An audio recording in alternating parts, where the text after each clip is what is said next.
Selamat pagi teman-teman. Tabi pun, perkenalkan aku Komang Laksmi Windari Putri dari kelas 12 MIPA 7. Hari ini kita akan belajar mengenai keseimbangan dan gerak rotasi.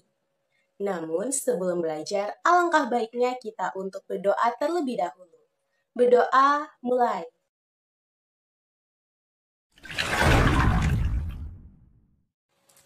Sebelum membahas mengenai dinamika rotasi, kita harus paham dulu nih konsep mengenai kesetimbangan. Kesetimbangan adalah ketika sebuah benda dianggap sebagai benda titik dengan sigma F atau resultan gaya sama dengan 0. Kesetimbangan benda tegar ini ternyata erat kaitannya ya dengan hukum 1 Newton.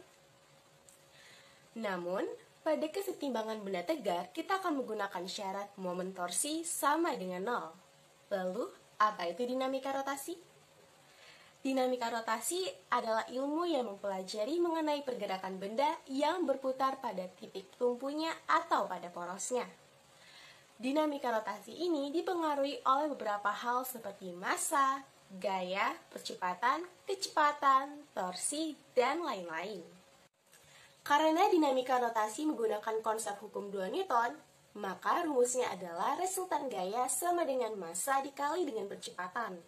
Tetapi, karena ia berputar pada porosnya dan dipengaruhi oleh torsi, maka rumusnya menjadi momen torsi sama dengan momen inersia dikali dengan percepatan sudut. Nah, kedepannya, ketika teman-teman mempelajari mengenai dinamika rotasi, teman-teman akan menemukan rumus dengan bentuk dari gerak translasi. Oleh karena itu, teman-teman harus paham terlebih dahulu ya mengenai gerak translasi yang mengikuti hukum Newton. Berikut aku lampirkan tabel perbedaan gerak translasi dan gerak rotasi. Nah, betul kan teman-teman? Dari tabel tersebut kita bisa lihat bahwa rumusnya itu sama. Kita hanya perlu mengganti lambang untuk dinamika rotasi. Momen torsi atau momen gaya merupakan kecenderungan suatu gaya untuk memutar benda tegar terhadap titik poros tertentu. Bahasa simpelnya sih, torsi ini merupakan besaran untuk memutar benda. Lambang dari torsi adalah tau. Torsi diperkenalkan ke dunia sains oleh seorang teknisi bernama J. Thomson. Namun sebenarnya konsep torsi sendiri sudah ada jauh semenjak konsep tuas ditemukan oleh Archimedes loh. Nah, untuk tuas sendiri, teman-teman pasti sudah mempelajarinya waktu SD kan? Seperti jungkat-jungkit dan juga gunting kuku. Kita ambil contoh pintu. Ketika teman-teman ingin membuka pintu, teman-teman pasti hanya akan memutar engsel, lalu voila, pintu pun terbuka. Maka, agar bisa bekerja, torsi dipengaruhi oleh engsel pintu sebagai titik tumpunya, lalu teman-teman atau orang lainnya membuka pintu sebagai gaya yang bekerja, dan lengan atau jarak terhadap titik tumpunya. Ternyata, besar kecilnya torsi dipengaruhi oleh titik tumpu, gaya, dan juga jarak atau lengan. Maka torsi merupakan perkalian antara gaya dan jarak, rumusnya pun akan menjadi seperti ini.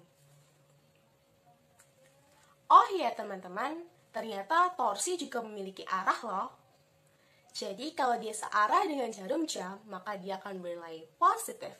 Tapi kalau dia berlawanan dengan arah jarum jam, maka dia akan bernilai negatif. Nah, kalau gaya yang diberikan tegak lurus, maka torsi akan bekerja dengan maksimal. Tapi bagaimana jika gaya yang diberikan tidak tegak lurus ya? Maka rumusnya pun akan berbeda. Kita bisa lihat pada ilustrasi di samping ini. Nah, dari ilustrasi di samping, maka rumus torsi pun akan berubah menjadi seperti ini.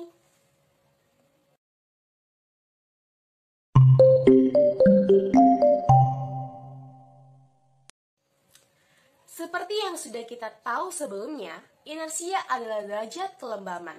Kalau inersianya besar, maka benda tersebut akan sulit untuk diputar. Namun, jika inersianya kecil, maka benda tersebut akan mudah untuk diputar. Nah, momen inersia tersendiri itu dibagi menjadi dua jenis loh. Yang pertama, inersia pada benda titik atau partikel. Inersia pada benda tegar. Nah, untuk momen inersia pada benda titik atau partikel, maka bisa dirumuskan menjadi seperti ini. Namun, untuk benda tegar, kita harus tahu dulu nih, benda apa yang akan kita hitung.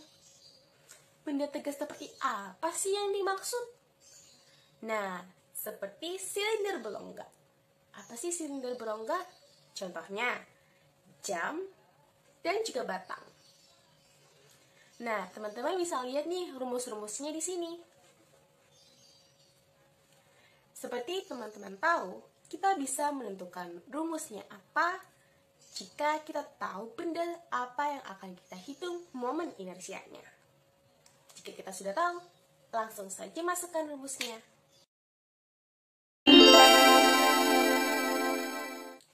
Apa itu momentum sudut? Momentum sudut atau yang bersimbolkan L adalah hasil perkalian antara momen inersia dengan kecepatan sudut benda. Dapat dirumuskan sebagai berikut. Nah, energi kinetik pada dinamika rotasi terdiri atas dua jenis loh teman-teman. Yang pertama adalah energi kinetik untuk gerak translasi. Yang kedua adalah untuk gerak rotasi. Nah, gerak translasi adalah suatu gerak yang arahnya lurus atau melengkung. Gerak translasi sudah pernah kita pelajari ya sebelumnya, jadi teman-teman nggak perlu bingung lagi ya. Nah, contoh dari gerak translasi itu apa sih? Misal, ada benda dengan bermassa M ditarik ke kanan dengan kecepatan V. Maka, energi kinetik pada gerak translasi adalah sebagai berikut. Sedangkan, energi kinetik pada gerak rotasi. Nah, gerak rotasi ini adalah suatu gerak yang arahnya mengalami perputaran terhadap poros tertentu. Apa sih contoh gerak rotasi? Contohnya adalah bola yang berputar pada titik tumpulnya atau porosnya. Maka energi kinetik pada gerak rotasi adalah sebagai berikut.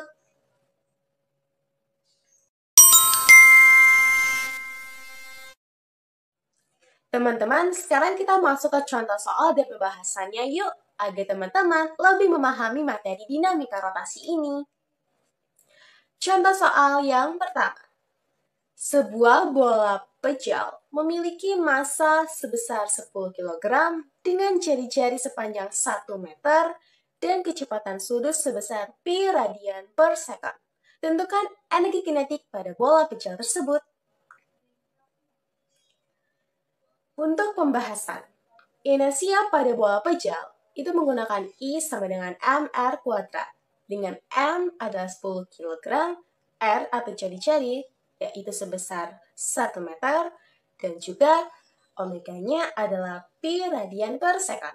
Maka energi kinetiknya adalah setengah dikali dengan I dikali dengan omega kuadrat, menghasilkan 20 Joule.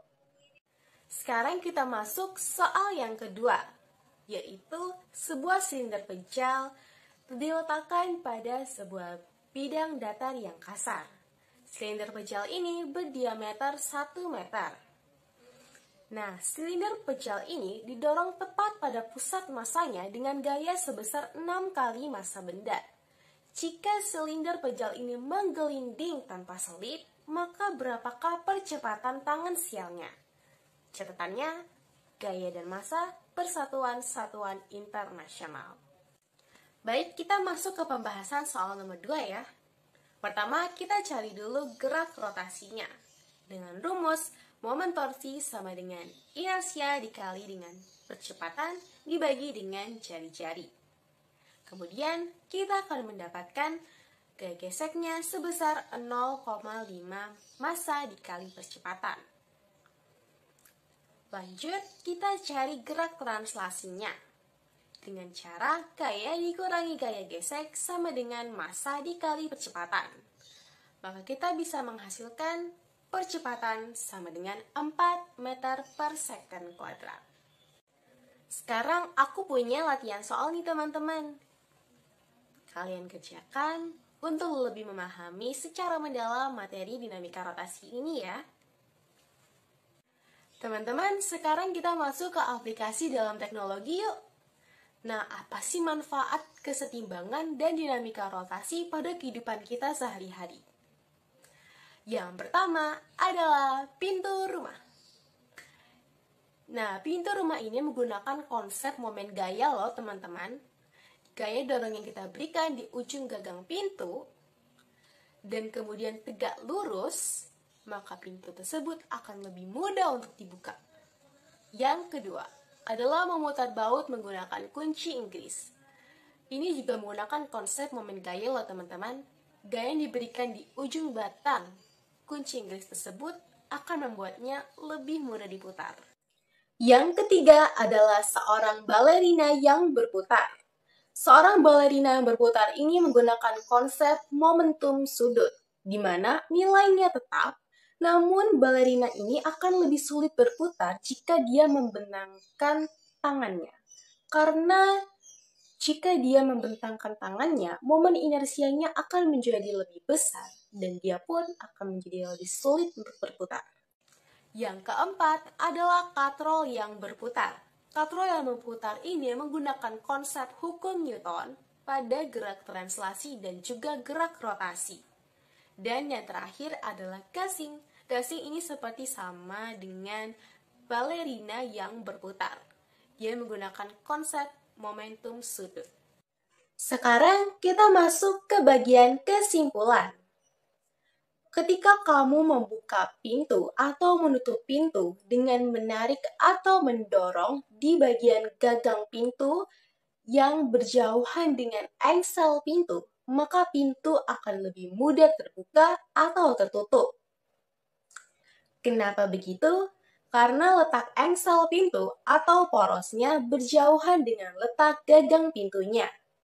Namun sebaliknya, jika kamu membuka pintu atau menutup pintu dengan gaya yang sama besar dari sebelumnya, di bagian tengah atau lebih dekat dengan engsel pintu tersebut, maka kamu akan sulit untuk membuka atau menutup pintu tersebut. Kenapa begitu? Karena letak engsel dan gagang pintunya berdekatan. Semakin jauh letak gagang pintu dengan engsel, maka momen gaya akan menjadi lebih besar, kemudian pintu akan lebih mudah untuk terbuka ataupun tertutup. Namun, jika semakin dekat letak engsel dan gagang pintunya, maka momen gaya akan semakin kecil dan pintu pun lebih sulit untuk terbuka ataupun tertutup. Bagaimana? Sekarang teman-teman sudah tahu kan kenapa letak engsel dan juga gagang pintunya berjauhan? Kalau sebelumnya dikatakan ada hubungannya dari segi efektivitasnya, itu betul banget. Kenapa? Karena letak engsel yang berjauhan dengan gagang pintunya itu bertujuan untuk meminimalkan gaya yang akan kita keluarkan untuk membuka dan menutup pintu tersebut. Ternyata fisika sangat dekat ya dengan hubungan keseharian kita. Baik teman-teman, sekarang kita masuk ke sesi pertanyaan dan diskusi. Oke teman-teman, jangan lupa banyak belajar dan baca bukunya ya. Terima kasih dan sampai jumpa semuanya.